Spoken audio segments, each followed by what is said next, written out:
రోజు స్కూల్‌కెళ్తున్నాం. అయినా తప్పులు లేకుండా రాయలేము, చదవలేము. ఇది కొంతమంది విద్యార్థుల ప్రాబ్లమ్. ఎందుకిలా జరుగుతుంది? కొంతమంది చక్కగా రాయగలుగుతున్నారు, చదవగలుగుతున్నారు.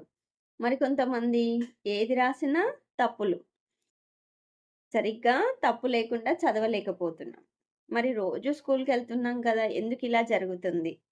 సందేహం. ఎందుకు జరుగుతుంది? డ్రైవింగ్ చేయాలి అనంటే, డ్రైవింగ్ చేసే వాళ్ళని చూస్తూ పక్కన సీట్‌లో కూర్చుంటే మనకు డ్రైవింగ్ వచ్చేస్తుందా? స్విమ్మింగ్ నేర్చుకోవాలి అనుకున్నప్పుడు చేస్తున్న వాళ్ళను చూస్తే మనకు స్విమ్మింగ్ వస్తుందా? మనం ట్రై చేస్తే వస్తుందా? చదువు కూడా అంతే.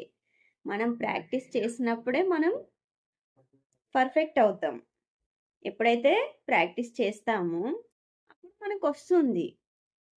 ప్రతిరోజు స్కూల్‌కి పోయినంత మాత్రాన చదువు రావాలంటే వస్తుందా?